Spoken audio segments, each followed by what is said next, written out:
So if you had won the election, that's okay. I may as well answer my own question. What would you have done differently? I think I made a few points at the beginning. First of all, it's open the space for people to speak. Don't go in cowering anyone. That if you speak, I'm transferring you. If you speak, I'm demoting you.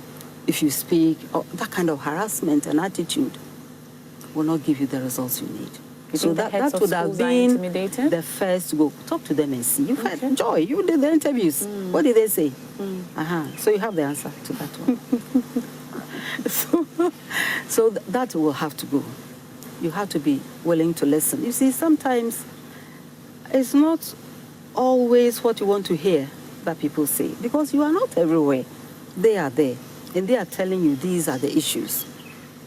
Maybe they said it even in a way that's annoying. But you see, you can put that aside and listen to the content of the complaint. And it's your duty to go and fix it, you fix it. We have a double track. We were told the best thing to happen in this country. We know it is not. Where in the world is it done? They quoted California. Go and look at the data, look at the history, look at how it came about, and the efforts they are making every year to get rid of it. Is that something we should bring into our country? And America is made up of over 50 states. If you rank education in America, the double track is not, it doesn't even come. So the states that are doing well, the Eastern, some of them, you've traveled outside, why don't you bring the best into your country? Especially, you see, we're talking about education. We forget we have a very good system. We do? We have a very good education system that has produced some of the best professionals any country will be proud of. It is the same system. I would like to bet that about over 90, maybe 95% of Ghanaians abroad who are now doing us proud, holding good positions, doing well, have the education in this country. So there's something, yes, with the problems, but you don't compound them. You try to remove them. Okay. So if something is working that way, it doesn't mean every part is working. There are parts that are not working. You concentrate on them and you bring everybody up to steam. So if now we are screaming all over the place and the response is that there's nothing wrong, it means there's nothing to fix. So if we came, the first thing would have been to an admission that we have a problem. Nobody should be afraid to do that. It's an admission. Yes, I tried to do this. I had the best of intention. Now this is where I am. I need help. There's nothing wrong with that. But you need to get to that point. And then what do you do? What are the issues? Is it housing? Fortunately for this government, they are not the ones who had to conceive of the new schools. They were not the ones who had to do the drawings. They are not the ones who even had to do the sketches. They were not the ones who had to go looking for land. They were not the ones who had to write a proposal called the Secondary Education Improvement Project and go around seeking funding. We got funding from the world. They didn't even have to do any of this. And of course, the majority of the funding came from the ABSA, from the ABFA, from the government itself. Okay? They didn't have to do all of that. A lot of the schools had even been started. Some had been completed.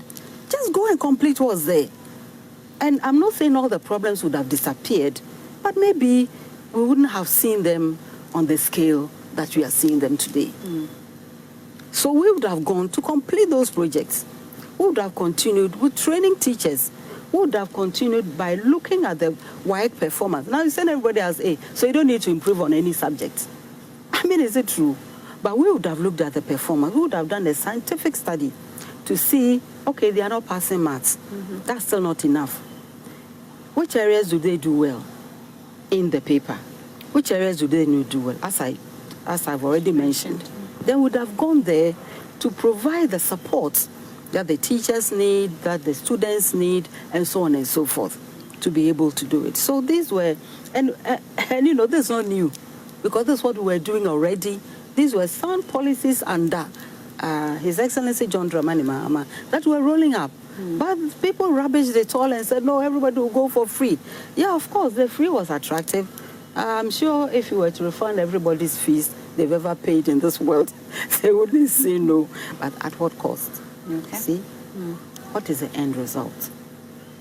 So this is what we would have done. We would have studied the situation, would have talked to parents, would have talked to guardians, would have talked to teachers, would have talked to heads, and very importantly, would have talked to the school management, as in the district directors and their staff, the regional directors and their staff, the people who supply the food, the cleaners, everybody matters. We said, everybody thinks. They are all connected in the spokes, and they all know what is going on. Maybe if it's not done on a large scale, maybe I'm sure they're doing it. And, you know, yeah, you are sure. Small groupings. Yeah, you are sure. But all I'm saying, all I'm telling you is what we would have done. Okay. We would have done it on regional basis, would have done it on district basis, the details would have worked out. Okay. And a lot would have depended also on the kind of handing over notes we get. And on the kind of, sometimes there's some information you may not have. And so you look at what you have, what is missing, where should you go, and then you get a comprehensive understanding of the real situation. You isolate the challenges, and then having talked to people, and you'll be amazed what solutions they'll all come with.